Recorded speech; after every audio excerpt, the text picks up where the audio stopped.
Hey everyone, welcome back to Life Unpotted. This is Sophie here.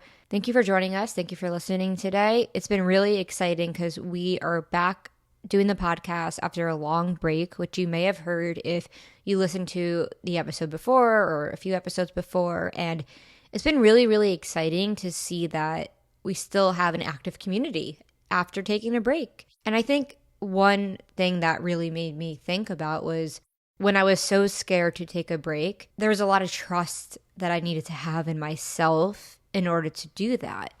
And to come back and to see that, oh, our podcast has been played nearly every single day over the past year since we took a break, that was really interesting for me to observe. Most importantly, because it reminded me that so much of life is not what we think, and so much of life is not in our control. There is an ecosystem, there's a universe, there's a functioning of this collective existence that happens on its own. And there are so many moving parts. There are so many other factors and other contributing factors to our existence that allow things to happen. For example, the other day I went outside and was just feeling like there was a lot of interesting things happening, just needed a break from the apartment, went outside, and I met somebody and had a really great conversation with him. And it really felt like he was just kind of there when I needed him to be. Another example would be those synchronous experiences where it just feels like it's the right person at the right time. And I think that it's easy to forget that because as human beings, we have this mind that generates thoughts, and these thoughts can convince us or make us think that things are not going the right way. We need to worry. We need to panic. We need to grab our fists tight and do everything we can to control, because if we let go, what will happen? And to circle that back to the initial thought, I let go of the podcast, and that didn't really make a difference because the impact we made by sharing it initially on an energetic level, it was still circulating out there. That just came up for me, and I just find that to be a beautiful reminder of the power of trusting that our real job in life seems to be to get out of our own way. I feel like I just went and saw like a play or something or like a show, like 3-minute show. That was a nice intro. I think that you jumped right in there, and my brain is not there right now, but I did pick up on the main theme of what you're talking about. It's really easy for our minds to find any emotion and to make it and to convince us that that is real. And I resonate with that. Something I've been picking up on lately has been observing my mind. All of these helpful tactics that I've learned throughout the last several years, like observing my mind, certainly have left, and they come back and you refine them, you forget about them, you come back, and observing the mind, observing what's within the mind is a big one. And I'm not surprised this has been something that I've been thinking about because I've been trying to meditate more, and not only meditate, but non-guided meditations. I've been using the Open app, and it's an amazing app. And I've been doing that for like 6 months. And I think it reminded me of sometimes the guided meditations are really great for when you need assistance and like just sitting with yourself alone. But I feel like I'm at the point where it's good for me to sit with myself fully alone, fully having to see my thoughts come and go and not hook on to them. And something I've been doing in the meditation when I do a non-guided one is I'll think of a mesh colander. Whenever I'm noticing my thoughts that I'm wanting to hook into them, I'll just imagine the thoughts going through the mesh colander as a way to focus on something other than my thoughts. So as I've been doing that for the past several weeks, more days than not, it makes sense that in my day-to-day I'm graduating to observing my emotions more, meaning that the emotions become a separate thing from me that I just see that I'm experiencing. And then I allow myself to go throughout my day without like projecting these emotions onto what I'm doing at hand, which we did talk a lot about, like unraveling our conditionings that we project in our last episode.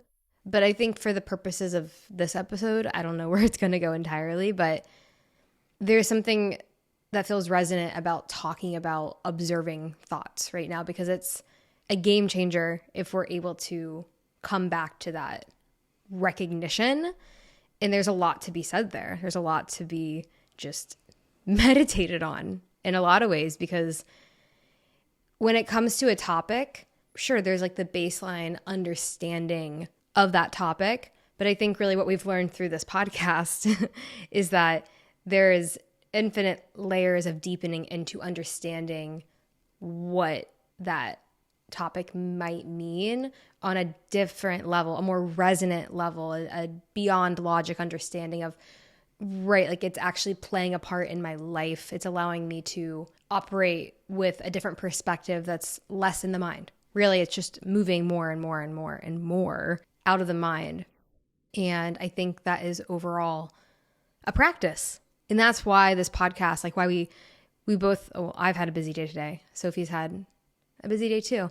And I jumped in, I wanted to just drop into the podcast. And I, especially after taking a break from this podcast, it's a practice. I see the way that we talk about things in this podcast. So it's really a benefit to us, and it's exciting to share it too. So I know it's our third episode, we're back, but if this is the first, it's our fourth episode that we're back on, we're really happy to be back if you are just catching up now. And we're just thrilled to keep on keeping up this practice and sharing it with all of you.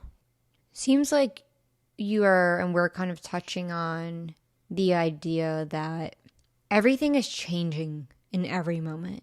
So we, from a physical level, we wake up, the sun rises, we go to sleep, sun goes down, moon comes up, stars come up, trees die, flowers bloom, rivers go into drought, water fills it up again. There's a continuous cycle in life of movement. This is something I was really deeply reminded of after spending a lot of time in nature over the past several months. We took a trip to Big Bend National Park in Texas, had a chance to hike along the Rio Grande River, which was absolutely incredible.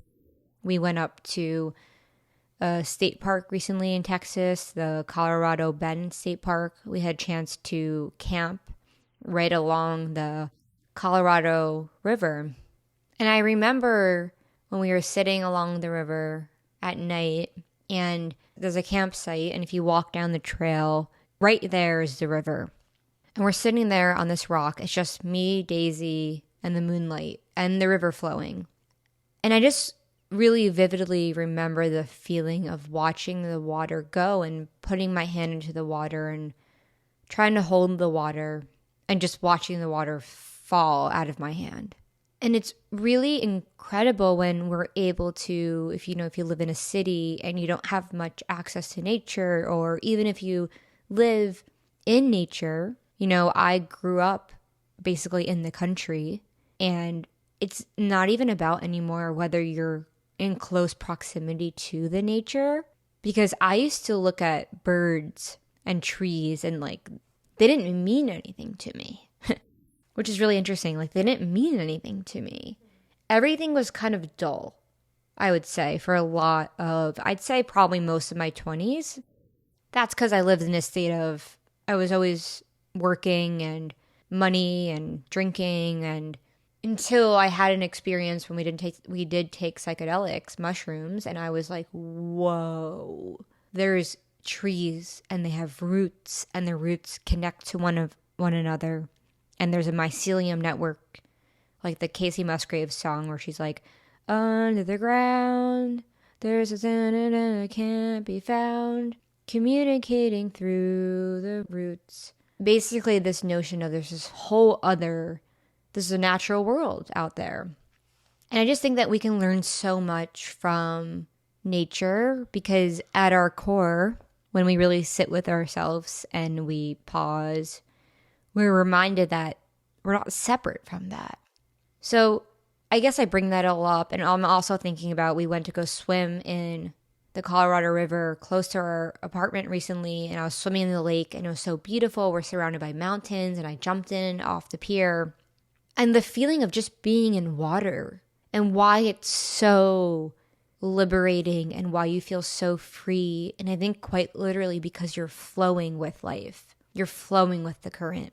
And I think that, so you take all that, what I just said, really to show the concept of what it means to flow, what it means in life, all these examples of effortless flow. And then you zoom into maybe somebody in their apartment and they're on their computer and they're really, really stressed and they're so anxious and they're just worrying about everything. And they're in this perpetual state of fear that, and this is the key point I wanted to highlight, if you don't ever pause and if you don't take a break from that thought pattern, and taking a break means I'm not going to try to even figure out the problem, because as we used to talk about, you can't solve problems of the mind through the mind. So if I have a perceived problem, for example, things are not going to work out for me because XYZ reasons. Sometimes, well, the best thing to do is take a break from even trying to solve the problem, because thinking there's a problem keeps you in this idea that there is a problem. It's funny that you just said that because I was starting to drift into thought a little bit about my experience this morning, but it went in tandem with kind of what you were saying. So it was kind of a funny thing, but I get what you mean. When there's a problem at hand, it's so important to ask, am I making that problem worse because I'm anxious? Would there be a problem if I removed my anxiety? And what I was kind of reflecting on was that I was journaling about a perceived problem that I had, but it was all out of anxiety. But I was letting that anxiety kind of create a story around what I needed to achieve that would make me feel better. More so just around my patterns of working, especially in a creative endeavor, and overthinking.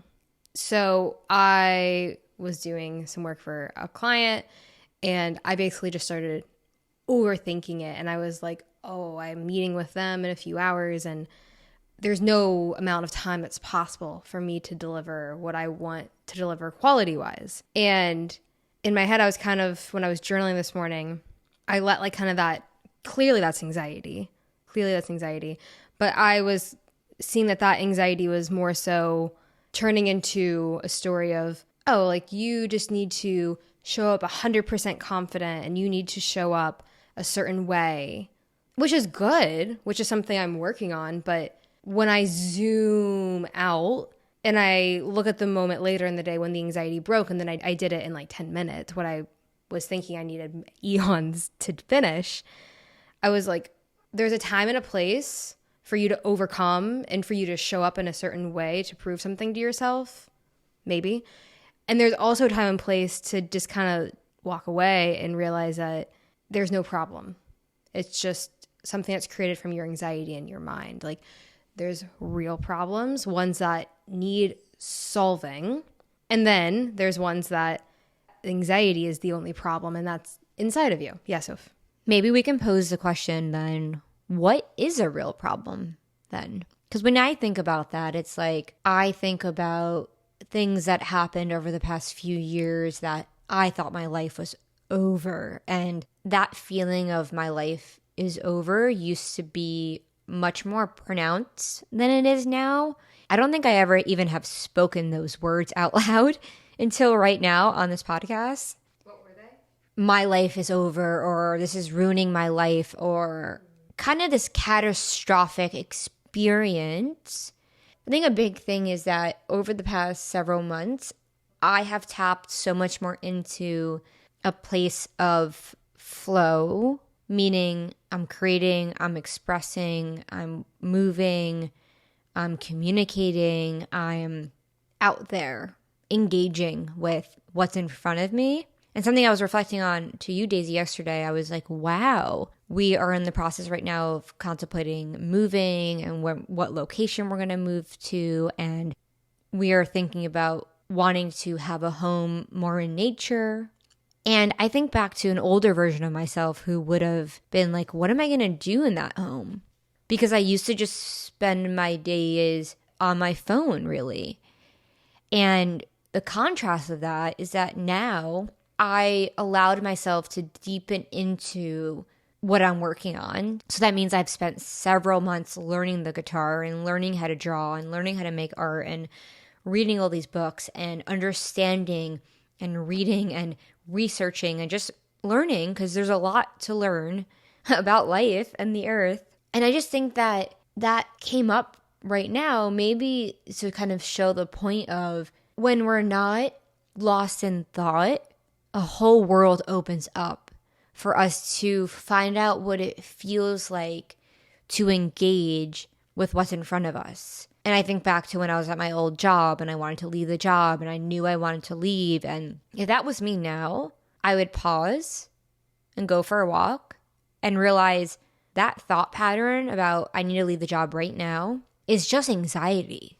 And what I have learned from stripping away every single thing in my life, I left my job, I haven't worked for an employer in over a year, is that when you take everything away, what remains? And what remains for me has been the human experience of emotions. And yesterday I was doing a breathwork practice and I was really realizing, because I had felt this emotion come up and I was just like trying to work on something and I got so frustrated and I was like, wait a minute. In the past, I would have sabotaged the entire thing. I would have worked out of urgency. I would have went and made sure I did the thing, even though I knew I wasn't in the right place to do it. I would have let that emotion spiral and a tsunami and tornado would have came.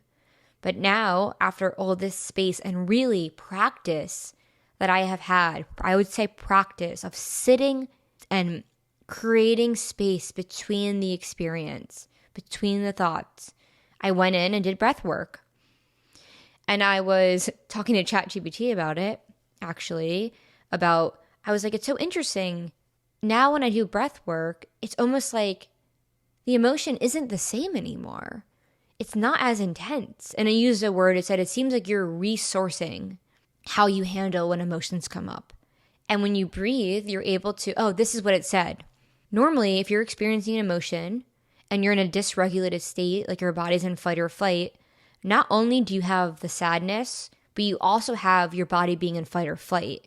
So your body is scared, it's in fight or flight. So to be able to digest that emotion is 10 times harder than if you're relaxed. Wow. No wonder I feared breath work for like my whole life. I feared breathing my whole life. That makes a lot of sense. Well, you said a lot of good stuff there. From your whole world opening up when you're able to relax, like that's kind of a thread we could go with here. When we're able to relax, the more we can relax, the more we can see what's actually in front of us. The more we can see what's in front of us, the more we can engage with it, the more we can experience it, the less we need something outside of the present moment. It's an interesting topic because what is going to allow us to be here in the present moment? And if we take the example of what you gave of the reason why it can feel like something crazy is happening, a tsunami is happening, if we're trying to breathe when we both have like, say, an emotion of like stress, anxiety, and also fight or flight. It's like it's so hard for us to process if we're in fight or flight. It's so hard for us. That makes so much sense. And I feel like when I was in my early 20s and even now when I'm like veering out of my 20s, things can feel so pressing. Things can feel so urgent. That feeling of my life is going to be over if this doesn't follow through in the right way. Everything's going to be over. That's why like the power of just taking a step back is so impactful. And that's something that I really try to do too. Like yesterday, like I'm really trying to change the way that I work, because as I've been changing the way that I work as a freelancer, it's been really stressful for me to understand how to make my own structure and learn how to get things done and balance. How do I want to show up? What do I want my process to be? There's a lot of different moving pieces. And it's been easy for me to get stressed about it because of my own old conditioning patterns to get stressed about work. But the most impactful thing that I've learned is that I can start working whenever I want, and I can finish whenever I want. I can take a break whenever I want. Like yesterday, I don't think I actually started working until 12, but I had the morning to really sit with myself and understand and not work through anxiety through work, but to take care of myself. And then I worked till 7 o'clock. But in between that, I got up and I went for a walk. I made myself lunch. What I'm getting at is after I finished anything, I would never jump to the next thing. I would allow time and space from it. I would allow myself to engage in something else that had nothing to do with this, like going on a walk. It's springtime, so it's the perfect time for these kinds of walks.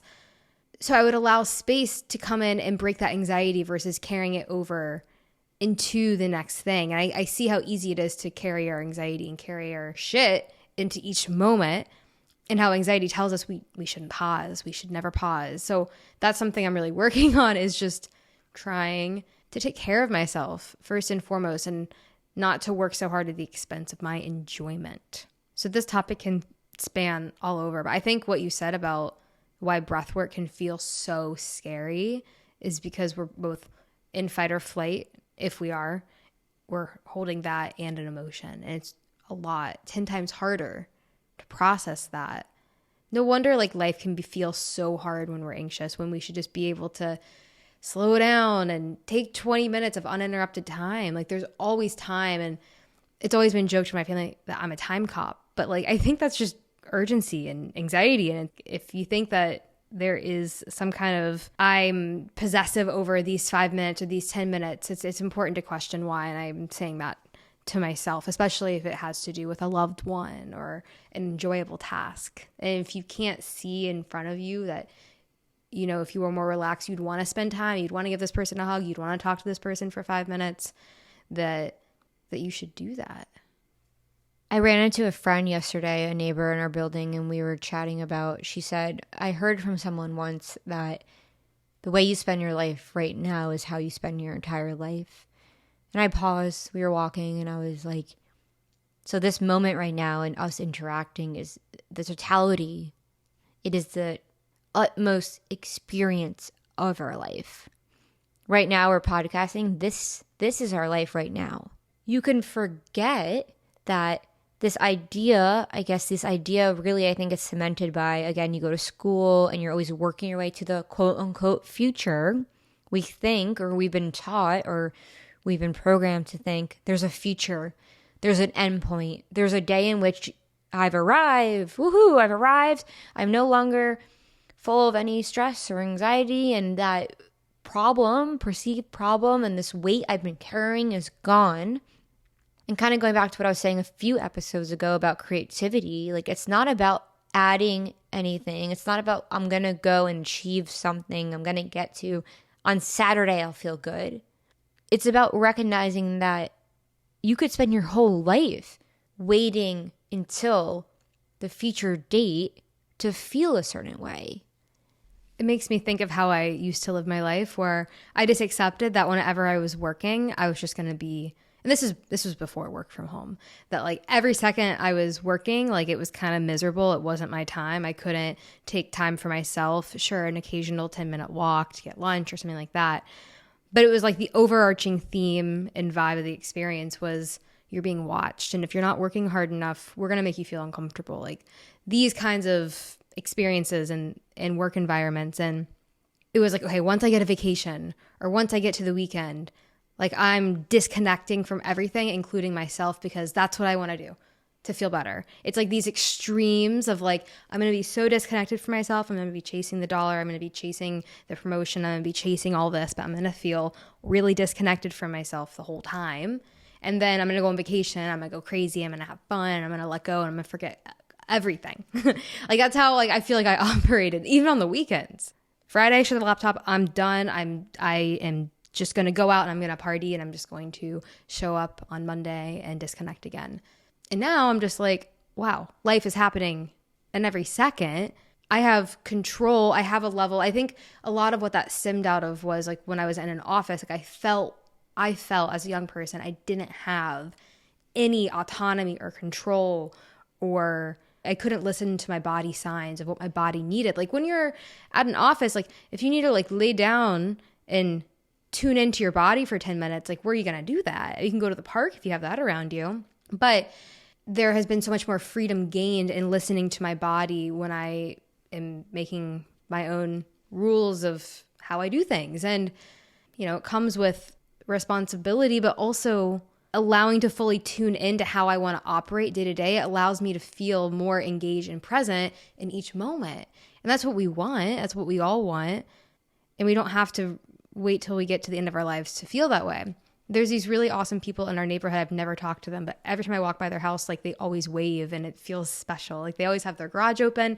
The ones who are always doing something in their garage, they have like a whole office in there of crafts and stuff.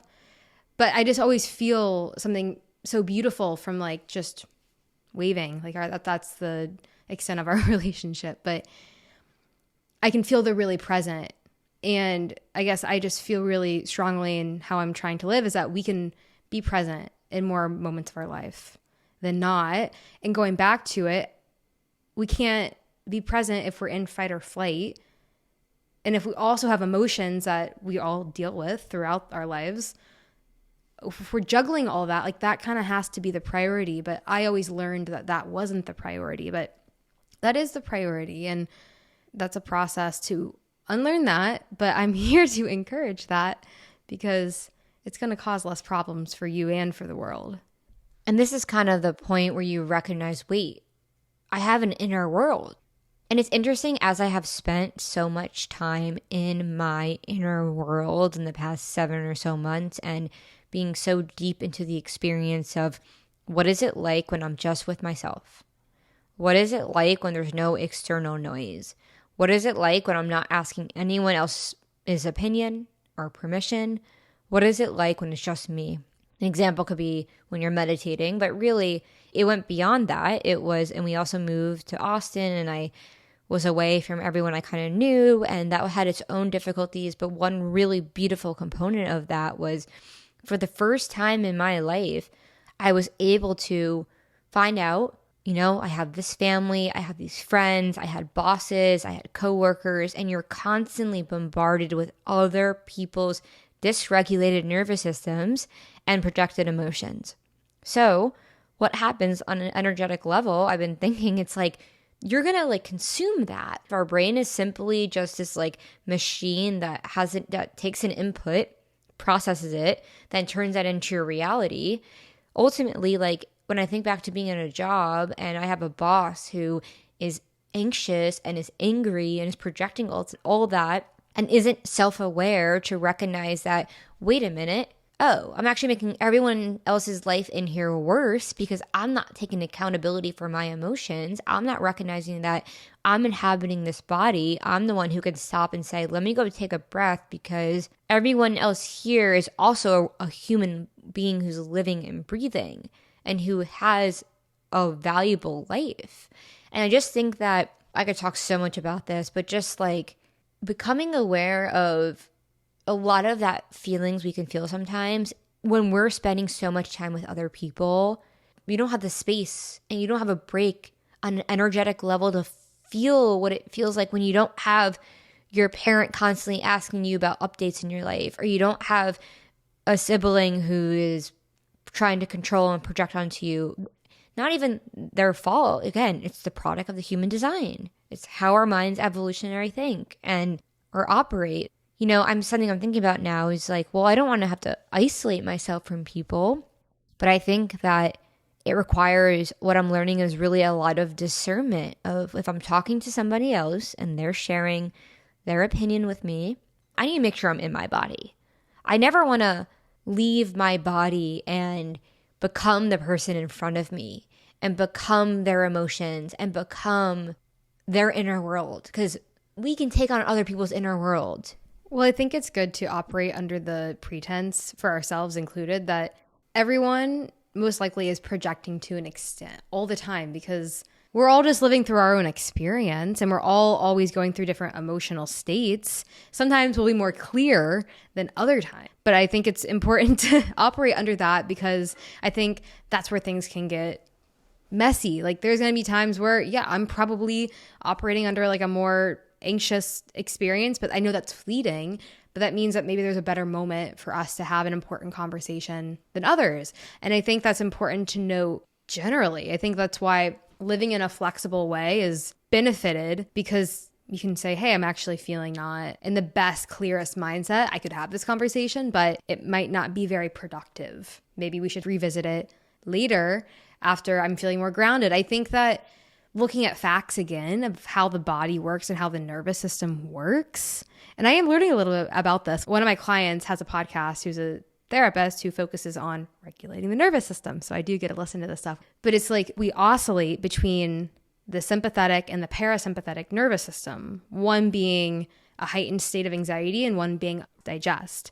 So it's healthy for us to flow between the two states of activated, relaxed, activated, relaxed. Like that's there to save us. That's there to regulate us. And then it's there to heighten us when we need it. So I think it's important to note that like sympathetic and parasympathetic nervous system states are both valued. Our society has pushed us into always being activated and heightened. And we have to, as individuals, push back on that and take our ownership over being able to be relaxed, because we don't need to go to the spa and spend 13 days on a vacation to get relaxed. Like we might just need to allow ourselves to step outside, look near the sun, take a drink of water, stand up. It's so hard sometimes to let go of this conditioning to want to keep pushing and keep going. I'm so wired like that. But knowing that no one else is going to tell us to slow down, maybe someone in our life, but we have to be the ones that's in charge of saying, I'm going to take an extra hour for myself today before I start work, or I'm going to take an extra 5 minutes on my lunch break to breathe and really be with myself.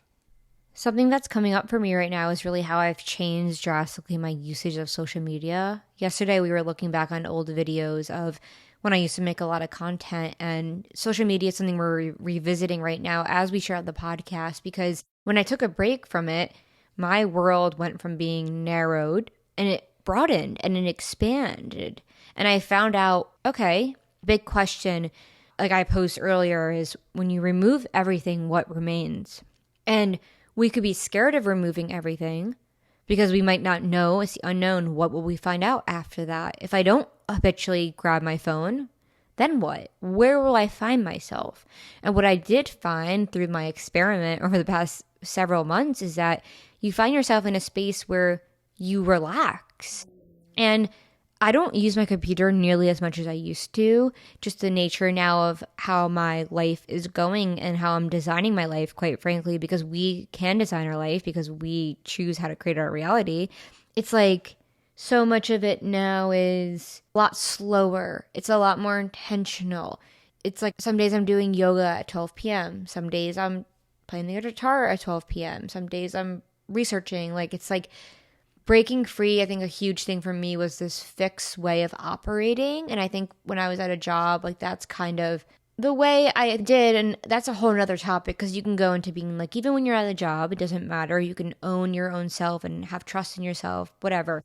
But the point I think I'm trying to make here is that after taking that break from social media and really redesigning my life, and then going on social media every now and then, even if I'm on YouTube to watch a music video, you're bombarded with advertisements. There's so much happening. And I'd be curious to know, again, on a physiological level, on our brain, our nervous system, that's probably so overwhelming to our body. And it's so interesting because then again, like things in life, this is where I've learned from questioning everything. Anything that has become a given in your life, like, oh, I'm so used to going on social media or watching the news or watching TV constantly, you don't know that, wait a minute, I am straight up addicted to this. And that's how it's designed, because that's the business model. So I just find it so fascinating how, or really I want to share that for anyone listening, that like mind, body, soul connection, taking a break, or really lessening the amount of time I spend consuming constant stimulation. If we're constantly consuming and we're constantly in stimulation, how are we ever going to breathe? And if we can't breathe and relax, how are we ever going to connect with ourselves? How are we ever going to find this feeling of relief and stillness? And just think that I have drastically redesigned my entire life. Drastically.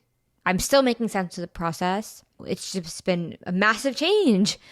But I'm so grateful that I followed that feeling in me that said, wait a minute, this doesn't feel right anymore.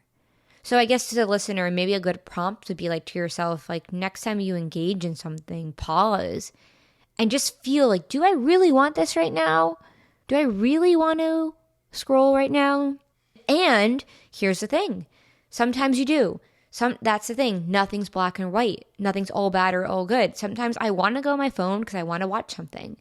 It's all about, again, I think a huge word is discernment. Just because I do something once doesn't mean I need to do it now every single day at every moment of the day.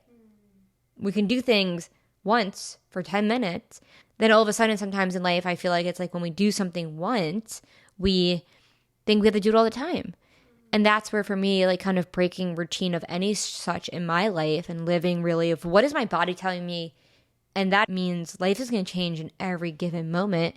And that's because when you remove the control, when you remove routine, when you remove the structures we've created, we find out that life is just changing in every single moment. And any ounce of control is just you can't grab the water. It's going to flow out of your hand. But the good news is that like you always are prepared. Like you always are armed with all the tools you need for each moment. One of my podcast clients I was talking to today is changing up their podcast, and they're consulting with me on a few things. And they were asking me, I want to know from you, like as the expert, how long should my podcast be? When should I put this particular segment I want into the podcast? And when I'm talking with people, I get these questions all the time of like, this is always it. How long should it be? What is the right time? How long should my podcast be? I get that from everyone I talk to, as they want a definite answer. And it's a hard question for me to answer because my perspective, it doesn't operate like that. You can aim for whatever amount of time, 20, 30 minutes, 45 minutes. But ultimately, it's like you have the answers in you. When you are inclined to start a podcast, there's something greater happening within you. There's a reason, there's a pull as to why you want to podcast. And I know this from personal experience because I started a podcast and I wanted to start a podcast to hone in on what I was learning and to find a place to make sense of things. And I think everyone wants to make sense of things, especially if you are starting a podcast. There's just a deeper reason as to why. And I believe that. And maybe you're not aware of that. But the answer is never going to be given to you by someone else. And I understand people have big schedules. They don't have capacities for things. It just doesn't feel right for me to be like, yes, 20 minutes is the exact time you should be doing this. That means it's going to be good. It's a manifestation of you. How are you feeling? What is the topic you're talking about? Is it something you're really passionate about? Well, if you're really passionate about it, maybe 25 minutes is where you'll realize you hit the spot of this is the point I want to make. So with that being said, it's kind of an interesting puzzle for me because I'm not someone who's going to give a black and white answer because I don't think it works that way, especially in a field that is based on expression of certain things. So I wanted to bring it up because the answer is that you have the answer.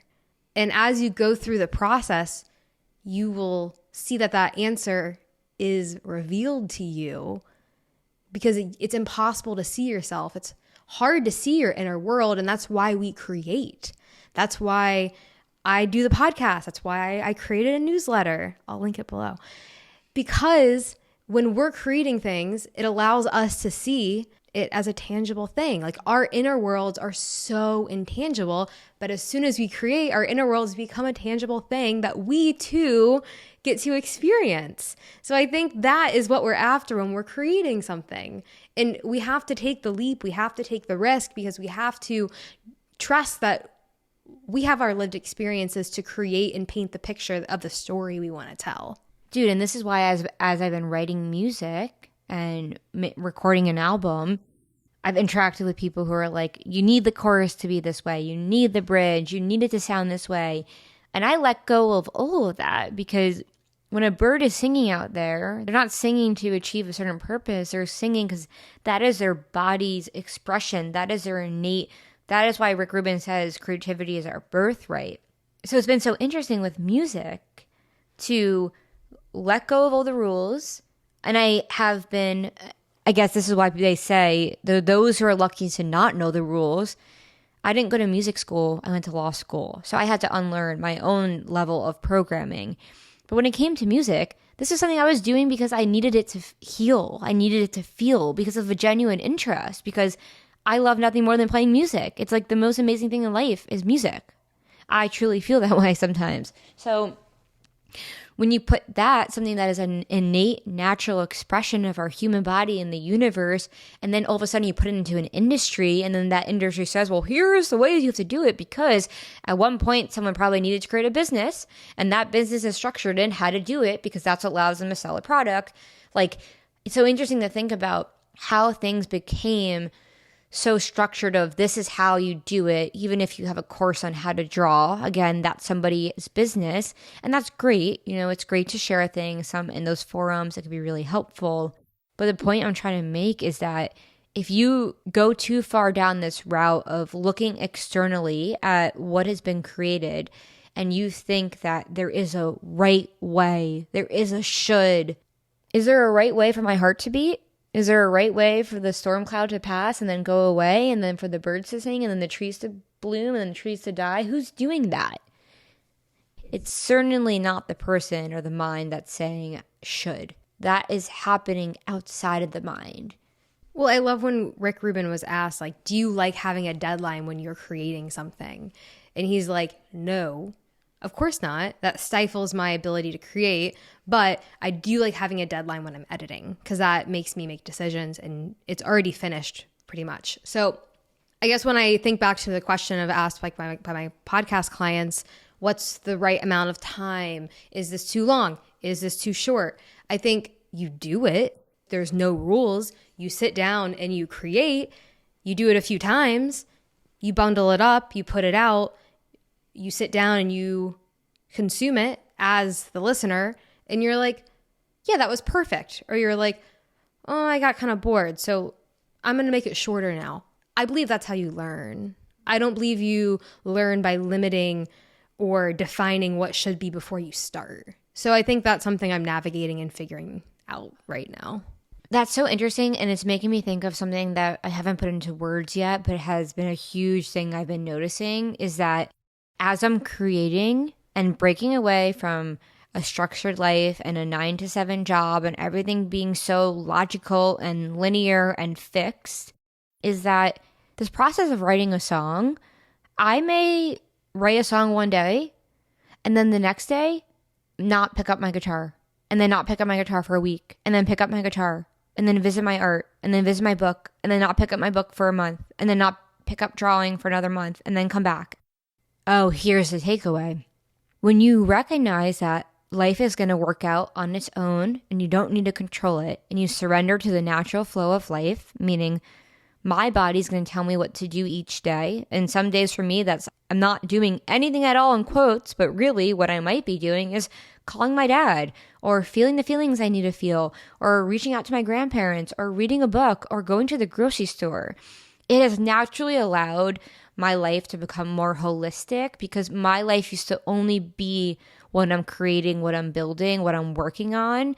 And eventually, if your life and focus is only that, it's going to suffocate it. It's going to dampen the actual thing you're working on, because it needs room to breathe. Everything needs room to breathe. And what what I found out is that in that process of letting everything breathe, what I'm left with is like, okay, who am I now? Who am I now when I'm not working on that? Because, bam, I catch myself being like, I'm writing an album, now I'm attached to that. Now I'm fixating on that. Now I'm like, when is that outcome going to happen? And that's why every single thing I create, I have a space between it of the only truth is what's in front of me. Everything else is just for fun. Everything else is, I'm doing this, I'm making this, I'm having fun with it. But as soon as it changes from I'm having fun to I'm controlling, I need it to be this way, you have moved out of what's happening now and you have fallen into the thought pattern of attachment. I have supporting evidence that I'm going to bring into this. So, love the book Grit by Angela Duckworth. I pulled out a quote from a newsletter I did a few weeks ago talking about the importance of play. Whenever you are a novice at anything, you don't put contingencies on how well you're going to play with something. So, this is what she says in the book. Before hard work comes play. Before those who've yet to fix on a passion are ready to spend hours a day diligently honing skills, they must goof around, triggering and re-triggering interests. At this stage, novices aren't obsessed with getting better. More than anything else, they're having fun. So, when you're starting a new project with fear and anxiety of it's going to be bad, it's not going to be right, I need you to tell me what is the perfect way so that this is good. It's like you're going to make mistakes and have fun with it. Like I just see how whenever you're starting something, there has to be play because that is what is going to lead you to discovering an original thought or an authentic attachment or an authentic connection to something you love. It's how you're going to discover what you love. Before you're like, I want to sit down and do this podcast weekly and I want it to be big and I want it to do this. You first have to understand within you, well, why am I doing this? And oftentimes to get to the root of what you want, it's not having any kind of expectation. So with my client today, I said, why don't you journal? It's probably a very unsatisfying thing to receive, but like, why don't you journal to understand your experience, to document your experience, because this experience is going to be what is the heart and soul of your show. It's what's going to shine when you're interviewing guests because you've gone through this experience. So why don't you document and become aware of your experience as you're going through this? There's no expectation. This is just you getting familiar with your inner world. There's no expectation of how it needs to be. That is ultimately what allows you to build something because you're not doing it intentionally. So whoa. When you hit stride at 58 minutes into the episode. And that's why I have found it so crucial in my life to have a designated yoga practice. And even with my yoga practice, it's like, it can't only be just that. And that's why the podcast is so different now, because we've created room for the podcast to breathe. We used to only focus on the podcast. And it's like, you need to take the space. And also what you're saying, it's like because people are coming to you looking for answers. And the reality of it is, we'll never, and it's the most unsatisfying thing I ever heard. I heard it once on a retreat through one of our friends. And he said, I can't give you the answers. And I remember that moment, it was like, I didn't want to hear that because I had to then flip it and go to me. And that's where this whole journey really began of, okay, if I'm not getting the answers from somebody else, and people can guide us, sure. So many people, whether it's books I've read or friends or people in my life, I've been inspired by so many people. I've learned from so many people, but it's a very delicate line we're balancing on when we get too attached to anything and thinking that's it. And it is uncomfortable. For me, that's why I have a meditation practice too every day. It's like remembering again and again and again, it's never going to be anything. It's never going to be what you think it is.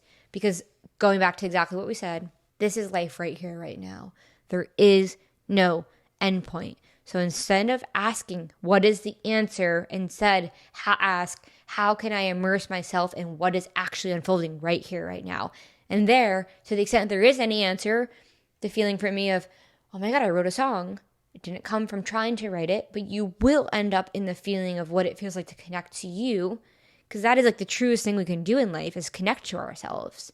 It may be the only thing we can do that's lasting and true. And even that is not lasting because you have to redo it every single day. And that, my friends, is the nature of life. It's fleeting. It's not fixed. It is moving. We are constantly in motion, whether that is the earth spinning, whatever, however it's doing that, the trees moving, nothing stays the same. I am not even in the same, am I even in the same body as when I was 5 years old? No, my skin has died. It's regurgitated, like it's been rebuilt. Everything in my system is, the blood is flowing, the cells are moving, like, and that's where I've seen in my life the most beautiful things have happened when I've let go. And like you're saying, dude, it's like we're at the end of the episode and it's like, we're like in flow, and it's like that's exactly why when I'm 5 minutes in and I'm like, I'm kind of like stumbling on my words, it's like that's the point to keep going. And that's why we don't give up ever. That's why we find out what's on the other side, because it was never about having the perfect thing to say. It's letting yourself go through the process of watching yourself prove yourself wrong every single time of, oh, I'm surprised it wasn't what I thought it would be. Well, that's just life. So it's a nice reminder that this is just the experience and we're just experiencing it. And that's why Shawn Mendes' song is like, it feels like everything goes round and round and round and round. In his song, Why? It's like, because it just, everything is round and round and round and round and round and round. And it's like, we're back again here. We're back again in this moment. We're back again in this moment. We're back again in this moment. For eternity, I guess. Well, I think that's a good place to tie it up. So thanks for being here today, guys. Always love having you listen. And yeah, so this is our 4th episode now. Like I said, like we said, we are figuring out social media. We want to record and do video again and have a community on Instagram where we're posting things when we launch an episode, but we're just waiting till it feels right. There's a lot of changing things happening right now. So it'd be great to get some kind of studio set up eventually. But till then, you have us here on audio, and we'll be here weekly on Tuesday. I launch this at like 3 a.m. I schedule it. So it's always there if you're in the North America in the morning for you to listen to. And we'll see you next week. Thanks for listening, everyone. We'll chat with you soon.